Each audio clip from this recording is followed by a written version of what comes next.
podcast is part of the Sports Social Podcast Network.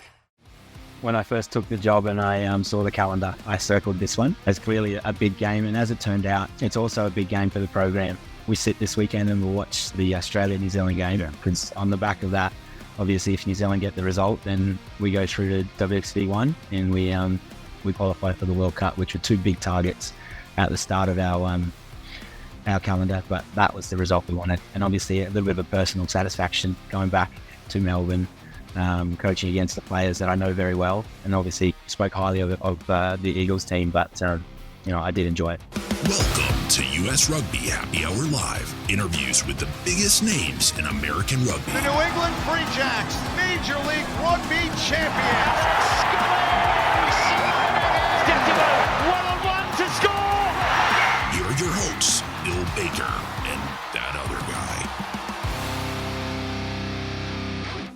Hello, everybody. Thank you so much for tuning in to U.S. Rugby Happy Hour Live. I am Bill. This is John Fitzpatrick. Fitzy, how's it going, buddy? Good. As the other guy, I'm still getting used to that, but I'm okay. Yeah, well, it's not changing. I don't have the budget to do a new open, so... I'm going to quit. I'm not. You're out. That's Bill Baker. Well, the other guy works. I can get someone else. It doesn't matter. It's still the other guy. The feed could cut out like that one game. Right. Excuse me. The heat can cut out. How you been? It's been a week since we last spoke. An exciting week. A lot of fun rugby action. Yeah, you know what's funny? I'm actually happy to see the USA men announce the actual details for the Romania match in Chicago. So it's fun. It's great to finally see that. And I nearly was able to change my schedule to get to DC for the Scotland match. Unfortunately, it's still looking like I'm not going to be able to make it, but working on it. Look, I should be there. I'll be there. Should be. It's your backyard. You better be there. I know. It's like 3 miles from my house. Like, if I can't get there, I might as well just stop doing this. I know it.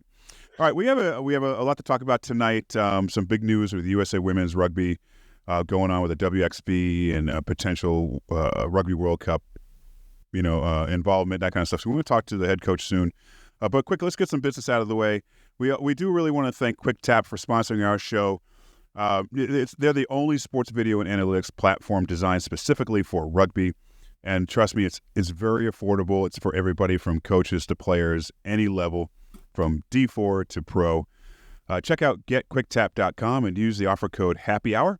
That's one word when signing up for a free trial, which will get you 10% off your annual subscription. And QuickTap will sweeten the deal by tracking your first match for you. So QuickTap, the most powerful way to beat your opponents before ever setting foot on the pitch. Also, please, listeners, do us a favor, like, follow, and subscribe to this show and share it with your friends, whether it's on YouTube right now, Facebook, or if you're listening to the podcast replay, please go ahead and follow, subscribe to us on whatever podcast player you're listening to, and leave a review. We like reviews. We've actually had a couple new reviews last week. It's great to see those reviews, and it makes John Fitzpatrick and I feel a little better about what we do. Right? If someone says something nice, especially. I'll take a compliment wherever I can get it. Exactly. For those of you tuning in right now, I know we see a few people are still coming in. We do appreciate comments. And you have questions, please drop the questions in the comments sections of YouTube and I believe Facebook as well. And we'll do our best to get the comment and questions up on live with our guests. So speaking of that guest, he's returning to the show. We didn't scare him off the first time back to his home country after that first appearance. He's still with us. Thank God. Let's all welcome USA Women's head coach, Sione Fukofuka. Sione, how are you? Good, thanks, mate. Thanks for having me back. Okay, hey, let's get a little more energy there, a little more pep. We just had coffee. No, definitely wasn't scared off the first time. I really enjoyed it. So I do appreciate you having me back on. Likewise, we were so happy you're back. Before we get into the details of the match, everything else, how are you? How was your flight back? Yeah, good. Got back 2 a.m. Tuesday morning, so still fighting a little bit of jet lag, but really happy to be back in Denver. Sun's out, weather's great, so can't complain. And so last time we spoke to you, you were pretty new to the country. Your kids are still getting acclimated to the snow in Colorado. How's everyone settling in? Are you enjoying the American politics yet?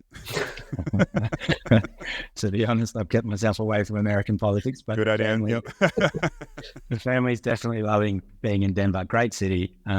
Really, really enjoying it. Great community and lots to do. So really looking forward to summer in Colorado.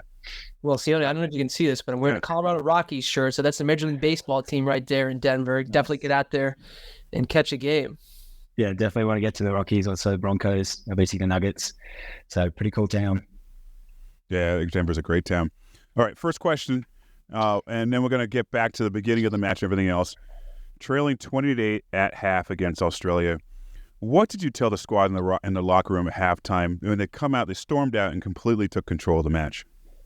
To be honest, it was pretty similar to the New Zealand Test match where we hadn't started as we'd planned to, and we'd gone away a little bit from what we were intending to do. So the way that we finished the half was a bit of a blueprint. I don't know if you noticed, we got into their 22. We were able to maul and then score off it. So the message was pretty simple. It wasn't a huge amount of chest bumping or yelling at all, because we felt we just hadn't executed the plan that we got into. I think we had 3 entries into the 22 in that first 40 minutes, and we walked away with a try and a penalty. So we were pretty confident if we could get down there, we could convert.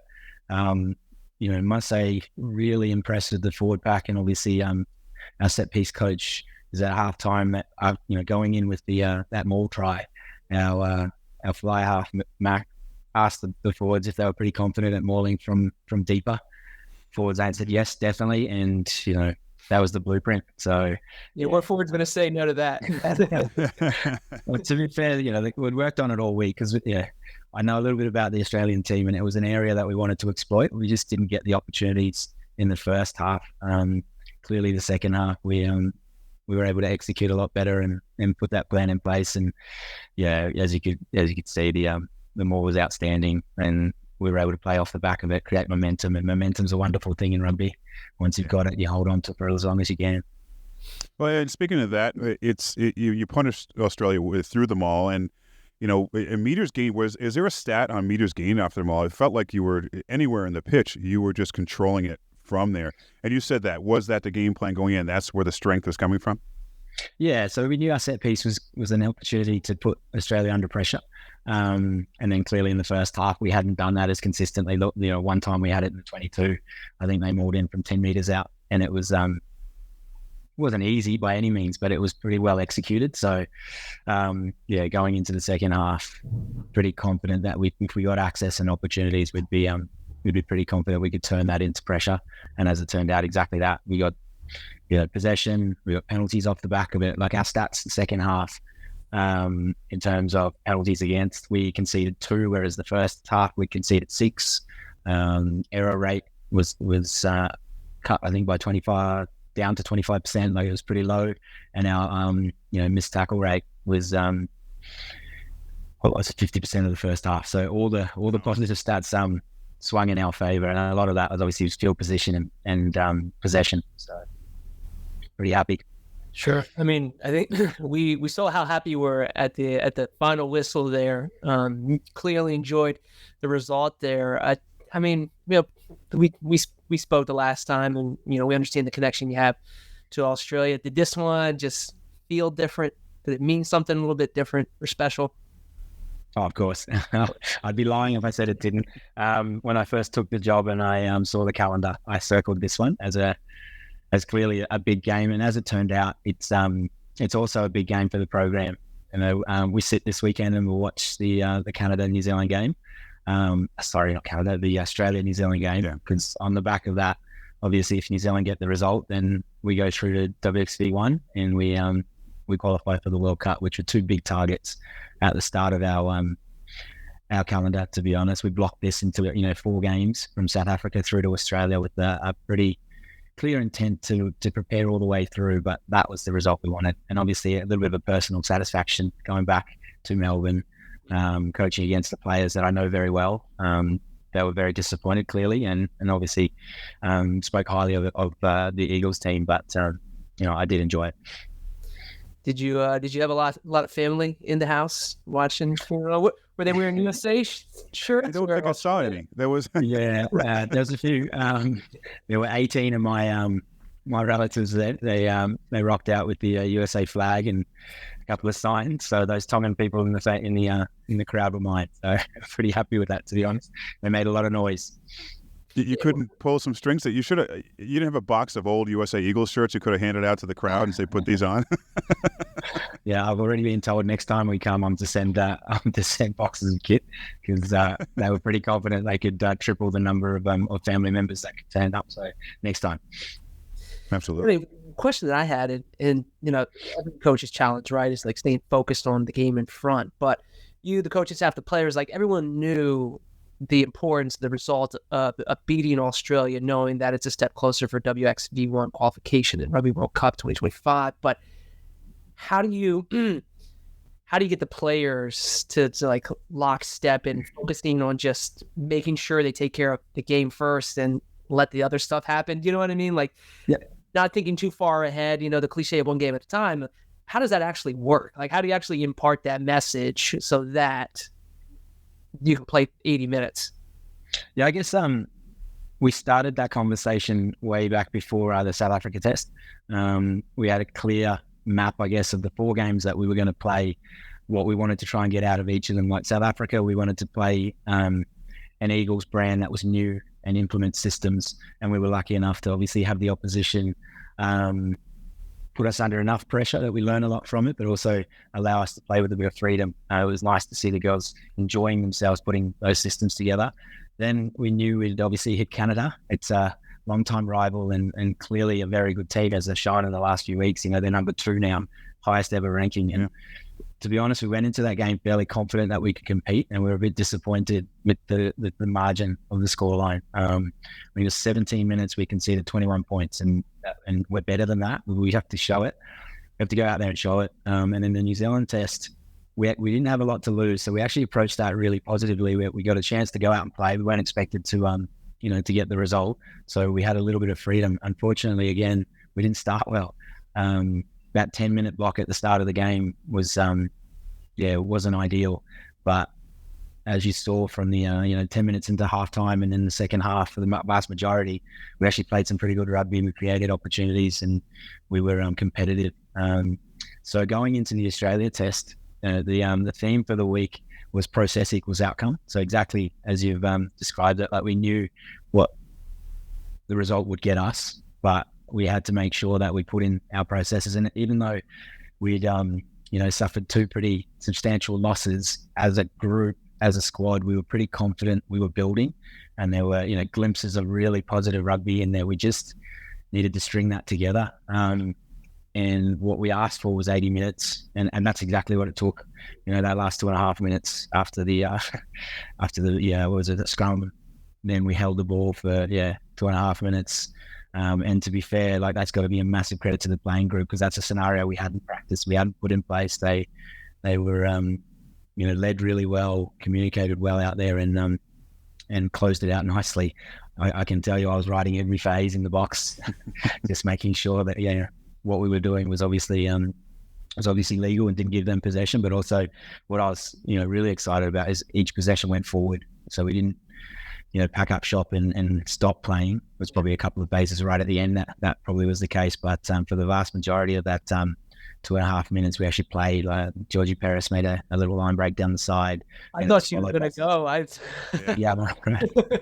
That would have been the best way to finish it off, because it would have taken a bonus point away from Australia. But I'll take the win any day of the week. So. Well, let's talk about the second half for a second. Let's go into some details here. I mean, how important was it for your team to come out and score first and early? Hope Rogers, I don't know if she had those moves. That little spin move to put that ball down, how important was it to get those points first and early?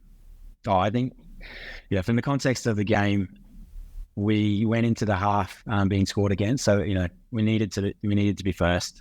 And as you saw, that momentum off the back of that first try allowed us then to be confident that we could get down there 22 and come away with points. So, from a trust and belief point of view, it was huge, because, we talked about it at halftime. get access, convert that into points.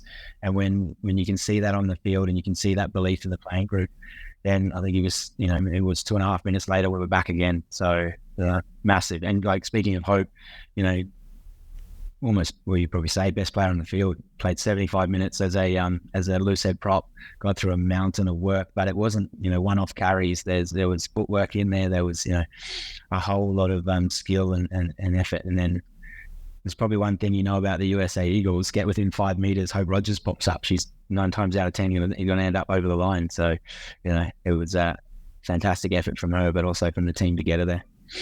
Well, I would totally dread to pack down with her as well. So, Lottie Clapp's try, spectacular play with Olivia. I'm assuming they've practiced that. That wasn't just a little thing that happened. So much fun to watch, and I think that's what makes these matches fun when you see plays like that. Nothing against Hope's try, whoever else, but is that play work that you're working on with the team? Small, maybe backside plays like that. I'll be honest, I'm not going to take credit where it's not due. That was off the back of Lottie and Tina having a quick conversation. Going into the game, I had a chat to Lottie around looking for opportunities, leaving her wing, making sure she sees that and as an option, because we knew around the fringes Australia weren't great. I've known that firsthand for 2 years. So it was an area to look for, but that was totally her. If you look at, I think 2 phases earlier, she was up on the left wing, and as the ball transferred in, she floated in. The pass, I don't think anyone expected that except for Tina. Even Lottie was a little bit surprised that that's the pass she got. But it's class finish. Not only to if you have a look at what she did, there was a ball transfer, fanned accelerate ball transfer, and then find space to get the ball down. So that was I'm not taking any credit for that one. That was totally the playing group, and what we're trying to hopefully give them confidence on is just expressing themselves and looking for that. I will say she did that in the UK in our practice scrimmage in the lead up. So, it's not as if it hasn't been done before, but it's the first time that we've looked at it on the field. So massive credit to her and Tina to execute that, because in the end, that was the try that broke it. And Fitzy, sorry, I know you can jump in here, but that's a good thing. It's a confidence level that the team has to be able to try stuff like that. Are you feeling that confidence level building amongst the entire program, entire team? Yeah, absolutely. Like, it's one of those things where it's almost as if in the most respectful way, they needed a bit of permission to go out there and try things. So what I was so excited about, not only the result, which is, outstanding, but we scored rolling more tries. We scored, pick and drive one off carry with tries. We scored that particular try there where it was pure skill and class to finish. But we also, almost scored that little chip chart try that, but for, the Australian defender, Bulo's getting a try there. And prior to that, there was a little kick that Cantano put through. So what I'm excited about is the variety of options we're starting to build and the confidence of the players to try. Because if you don't go out there looking for opportunities, then you end up minimizing the options that you have. And we want to be a team that has layers of attack, and we want to be a team that defenses have to, check left or right, look in behind and make adjustments for us. And we're not quite there yet, but there was glimpses of what we can be. And what was really exciting was most of that happened in a half where the result was in the balance, and there were big pressure moments, and the playing group is now showing a bit of confidence to go out there and chase it. And from my point of view, that's exactly what we want. Yeah, you mentioned a couple of the tries that TMO said no, the blocked kick and the chip. Exciting to see. You talked about that level of aggressiveness. Is that just that expressing yourself, particularly when the opponent is backed up so far? Those are opportunities now that the players are keying in on to see if they can try and just make a play. Absolutely. So the block kick in particular, our defensive coach, Ray Barkwell, I did that as an option because Australia don't block very well. They let a channel go through. And what was really great about that one is obviously we've done a post-game analysis that Hallie switched from the left side to the right side to get onto that. So she put herself in a position to make a play, and that's what's exciting. Players are looking to take opportunities and then put opposition under pressure. Clearly, the Canada and the New Zealand game were learning moments for us where we didn't quite get those parts right, but the Australian game gave us a perfect opportunity to get out there and be confident with what we'd done, because we'd worked, excuse my expression, worked bloody hard for 4 weeks in the lead up to that. So what you saw was a team that was confident that they'd put in the work, and they just needed to go out there and make plays and execute. Don't go anywhere. We'll be right back. Now back to the show. So there was the Hingano. I'm sorry, I don't think I pronounced her name correctly. Her try puts it away, right? Her third or fourth 15s cap.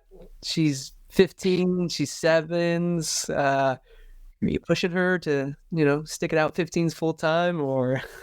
To be honest, it's more about a collaboration with the 7s program. What you see there is, both her and Autumn have come in extremely well prepared. They're in a full-time program, and clearly they've got some pretty special abilities. Like Mata, for one, the ball finds her. She's one of those players that, even in the Canada game, I think she had two line breaks, almost led to 2 tries. So, pretty special from a young player without a lot of experience. I would love to have her full time, but at the same time, she's in the 7s program, and that's a great thing for her because she's in a full-time daily training environment. What I'm more excited about is the opportunity for more 7s players and 15s players to cross over. I think, I think I may have mentioned it the first time we spoke, for the USA Rugby, whether it's 7s or 15s to be successful, we need the best players out on the field representing the Eagles. And we're pretty lucky to have both Autumn for the first 2 games, and then Mata definitely for the 3. And it was a nice way for her to sign the game off, I thought. So speaking of signing the game off, I don't know if this scared the crap out of you as much as it scared me, but kicking into touch to end the match, barely clears, and I see the Australian player ready to grab it and run the length of the pitch to win the match. Please tell me I didn't. That scared the crap out of me. Yeah, you're not alone. I think 30 players, 11 staff, everybody was watching that, hoping that it would. It won't surprise you that Mac and I had a brief conversation in the change rooms about potentially next time kicking it as hard as she can, as far as she can into the stands. So she was pretty confident, but I don't know if everybody else was. Just say, listen, I like my dark hair. I don't want grays sooner. I want to wait a while. Okay. So let's jump into some of the players. You mentioned her. The first player I want to talk about is Australia's fullback. I think she was playing fullback, Caitlin Halsey. 17 years old. At that age, playing on the world stage. I mean, what does that say? I mean, I guess for Australia's game, but also the women's game. I couldn't imagine her nerves level playing at that level at that age. Well, to be honest, she's pretty calm and composed. She was in our squad and program last year. We felt she wasn't ready. It's a bit of maturing to go. But she played a full season last year of Super W. She'd been in 2 camps. She was in the Australian Youth Sevens program. So a lot of talent, just needed that little bit extra maturity. And I thought in Super W this year she got that. She looks like a very mature player. She's obviously physically well put together in terms of one of those big rangy fullbacks with a fair bit of physicality and a great kick. You wouldn't know that she was 17 if you spoke to her and you had a bit of time with her, and that's exciting for her because the future obviously is the possibilities are endless. But it's also exciting for women's rugby that young players, and Caitlin's played league and union in Australia for a long time since she was I think 5 or 6. So it shows you the level of development that is possible if girls start young, and hopefully that inspires more young girls to go out there and start rugby, because the earlier they can start, the more experience they get, and then fingers crossed that translates here to the USA as well. And you have the young and Caitlin, and don't tell her I said this, but the older and Kate. Experienced, I think is the word. Experience, yes, that's it. The experience of Kate Zachary returning to the mix. Header at flanker. What's the importance of having Kate's leadership and play in the first 15? Oh, I think you guys probably know pretty well. Kate's a stalwart in the USA program, but like to give you further context, and she'll be embarrassed for this. Like she worked pretty much from the day after she was day after South Africa to get ready for this. Like, it was an outside chance, but clearly we were both, her and us as the staff, were willing to push. And it wasn't until Tuesday that she got the all clear to play. Probably not surprising to you, but the bone in her foot was still fractured. So there's potentially surgery ahead for her. But, the fact that she was willing to push herself so hard says everything about her passion for the team. And then the importance of having your captain out there. In addition to Rachel Johnson, Tess Fury and the leadership group, just allowed us to have some, mature heads, we'll say mature, experienced heads on the field. Because I don't know if you if you look back at that first half, there wasn't a lot of panic. Even when we were under pressure and conceding points, the messaging that was coming back from me, from the huddles was pretty positive, to be honest. So a big part of that has to be obviously on the back of Kate's experience, but also the leadership group in general. They've been fantastic this season. So I'm really enjoying what they're putting out there for the team. Now, Sione, when I was watching the match and when Kate came off, I don't know by the minute, right? It was either 59th or 60th minute. I swore she said it took me off too early to one of the players, or she mouthed or something. But you could tell she wanted to stay out there a little bit. I have to go back and watch the replay. I swear she said that. She probably did. To be honest, and that's again testament to Kate, but also to the vast majority of the players. No one wants to come off, but they were enjoying it. They were playing well, and clearly there's a connection within the playing group that's pretty tight. We had a plan, and she fulfilled a big part of that. The excitement of bringing Frida on in place of her was, was part of that plan. But this week we spoke about our bench being a point of difference, and we borrowed, I should say, from the South African World Cup team, and we what's the word, labelled, if you like, our 16 through 23 as our bomb squad. Their job was to come on, make a difference, but don't just finish the game, add value. And it was, in hindsight, disappointing from the players' point of view not being able to get the last three changes on until the the dying end of the game. But as I said to the whole group, they were on the field when it really mattered. If Australia gets that that turnover and they go long and then score there, it's a very different complexion this week, right? We're unlikely to be a chance of going through where those 23 players all contributed, and that was huge. So Kate not wanting to come off is actually a good thing, because it shows how much she wants to be out there. Yeah. Let's talk about one more player, and we'll move on to the next match here that you're not involved in, but it's very important. You mentioned it earlier, Gabby Cantorna moved to the centers. Her kicking accuracy has improved recently. Can you talk about why that move to the centers? Oh, I just think she's a better 12 than a 10, and I'm quite happy to have that out there. I think Gabby is quite happy. I'm not second guessing you. I'm just curious. No, you're good. No, I think her value for our team and the system that we're playing is at 12. It allows me to have two playmakers on the field. It allows me to have two sets of eyes and organisers.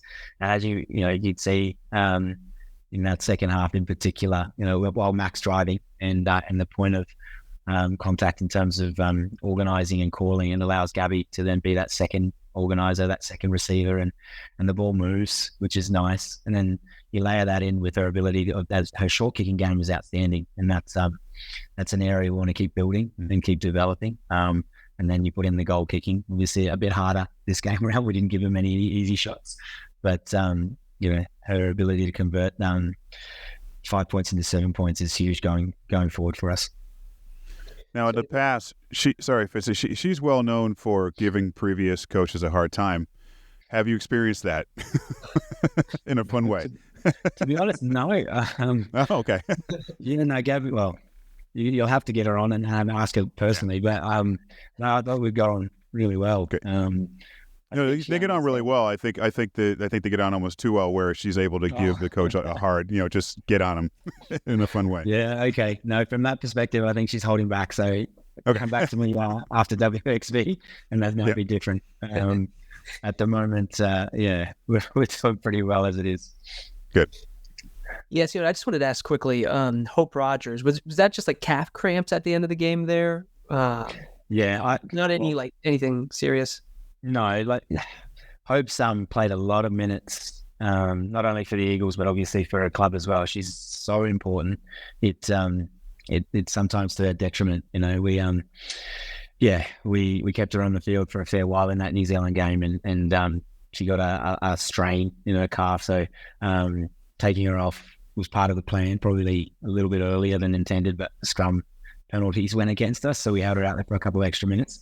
But it was, precautionary though. She's got a bye week this week with Exeter, which is great because it gives her an extra, what does that make it, 12 days before she plays again. But no, she'll be selected next week and then hopefully go deep into their season with Exeter, and fingers crossed they get to the final, and there's a few Eagles playing in that championship. Let's move on. This Saturday, a match you'll be watching. From a USA Women's Eagles perspective, we need Australia to lose to New Zealand. Australia better than most. What are their chances, do you think, in that match? I think history says it's going to be pretty hard.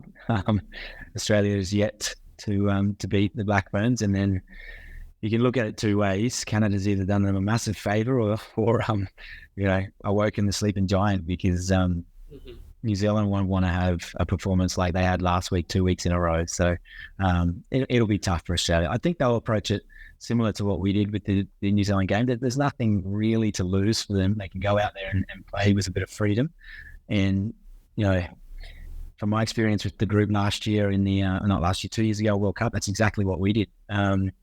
We went to Eden Park, 46,000 people, very few of them supporting us. So it was great because the girls just got a chance to go out and play quick taps, changing up the picture a little bit, and we found ourselves 17-7 up at half time. So you never know, but it is a huge task, especially after the result.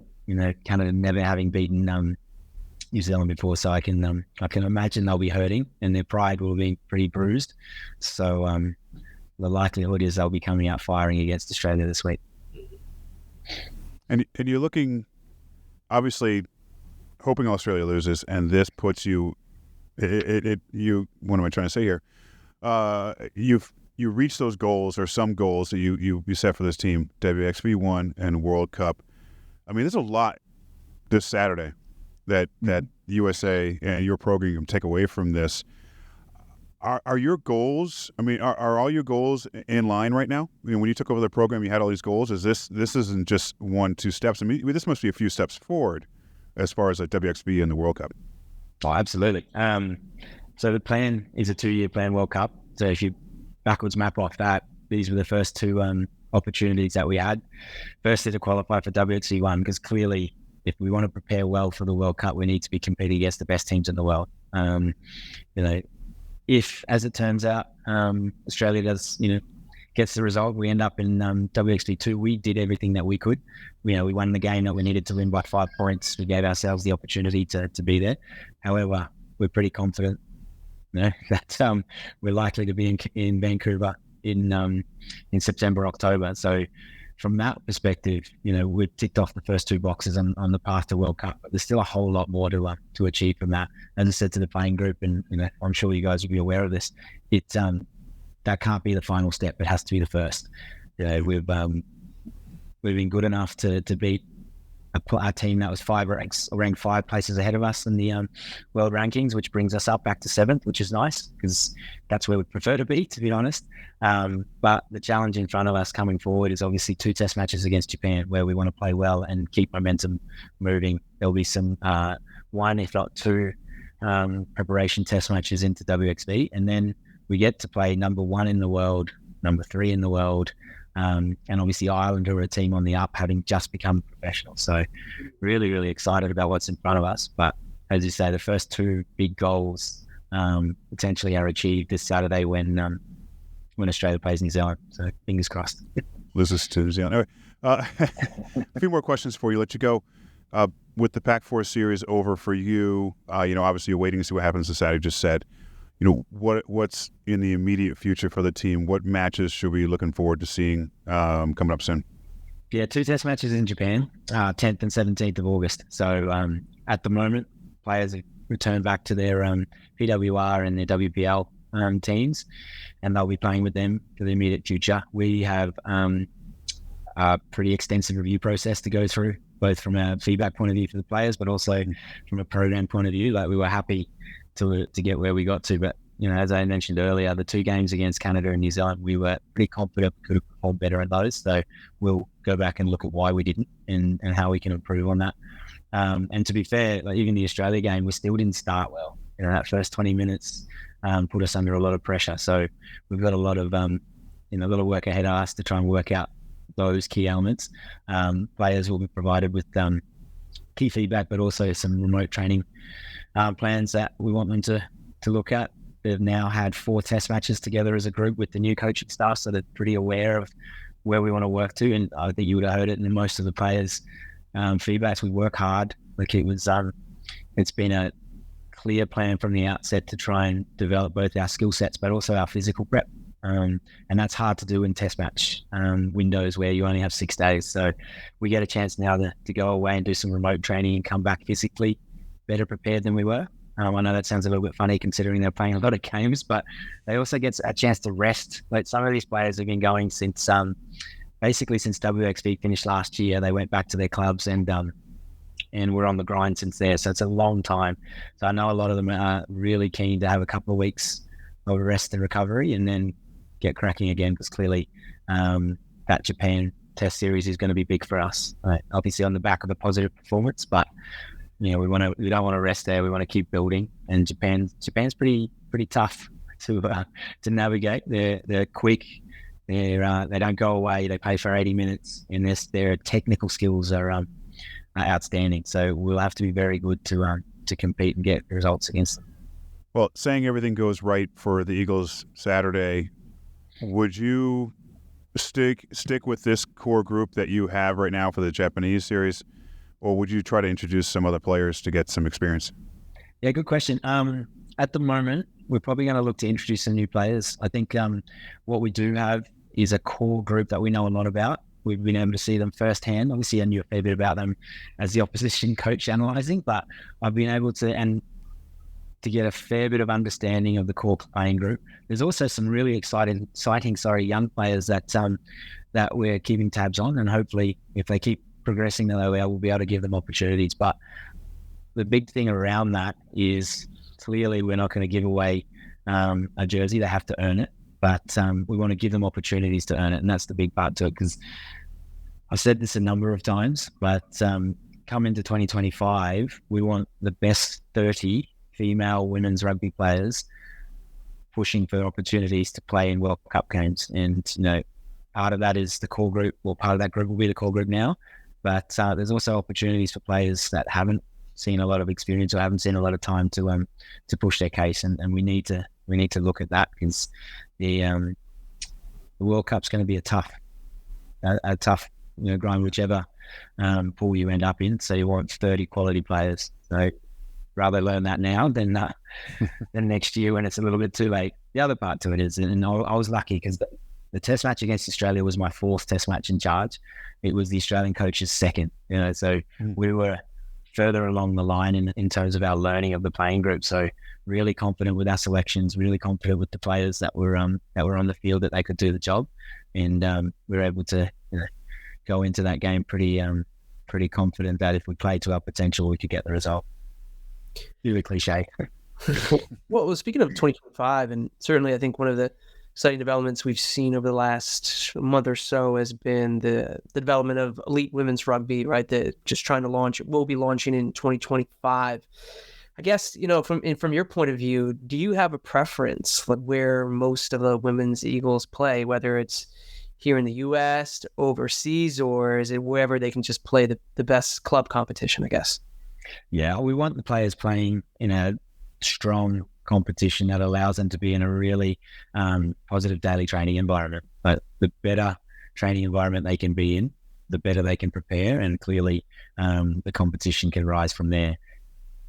Ideally, that would be here in the United States. Mm-hmm. Yeah, I know a number of the players sacrifice a lot to be overseas. They sacrifice a lot to play and learn their craft, and they give up a lot of family, financial.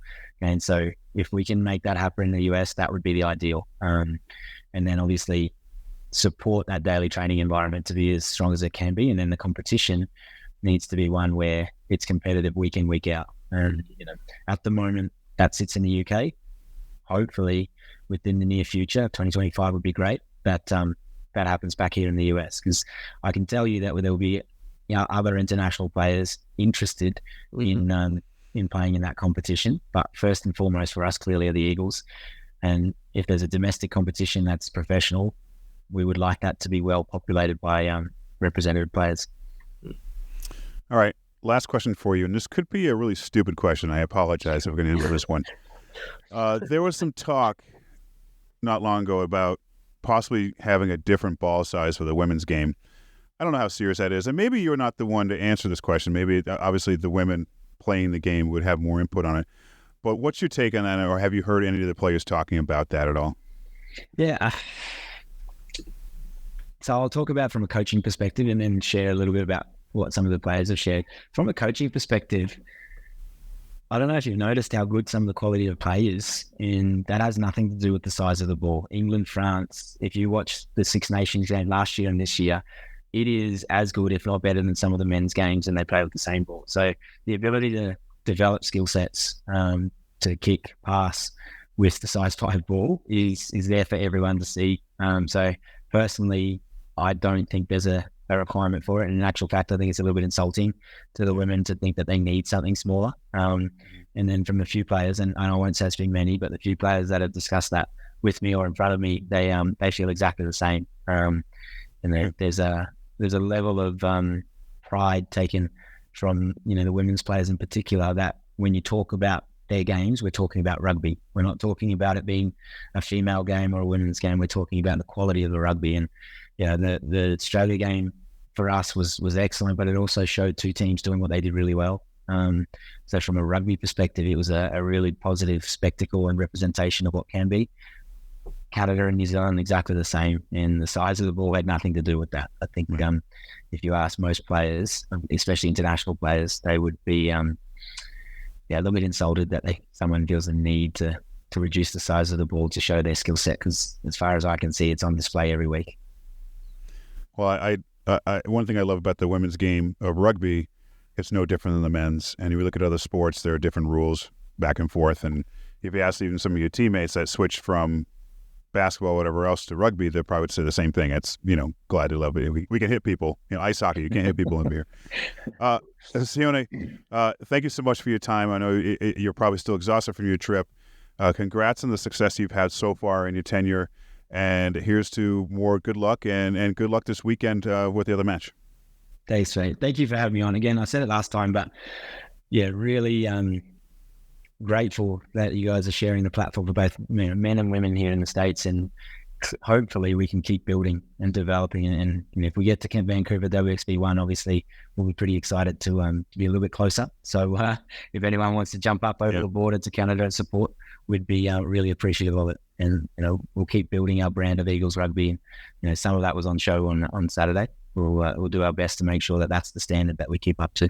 So thanks, man. Well, 100%. Anything we do to help, you let us know. Next time, Fitzy, you're gonna have to send me a beer as well, mate. Hey, me too. Thanks, Fitzy. All right, Sione, thank you so much. We'll chat again soon. Too easy. All right, I cut him off again. The last you did. Man. I'm gonna just stop. I'm not gonna wait and stare him down. Like, is he done? Oh well, that's what happens. Maybe it's just, again, I'm tired. Good conversation. You had a good conversation. Yeah, great conversation. He's I really enjoyed talking to him. Like we said, second time on the show, he's got a lot to share about the program, and so far so good. 100%. The women have risen in the rankings. We're on the verge of being in the WXB1 and the World Cup. Mm-hmm. I mean, that's a lot of boxes that he's checked off. Yeah, I mean, the simple fact that, like, should it happen, should New Zealand beat Australia as they're expected to do, the luxury of being able to approach the Japan matches with being able to mix in new players, that's fantastic, right? Like, that's going to make everyone better. So hopefully that happens, right? So that some new players can get out there, get more experience, and showcase some of the more of the players that are coming up through the pathway. So excited for that to happen. Absolutely. Yeah. All right, let's do a little business and say goodnight. Again, thank you so much to our sponsor, QuickTap Rugby. Check out getquicktap.com. and use the offer code HAPPYHOUR to receive 10% off your annual subscription. Check them out. A lot of data analytics they offer to your teams, the players from D4 to pro level. Very affordable. Check it out. QuickTap, the most powerful way to beat your opponents before ever setting foot on the pitch.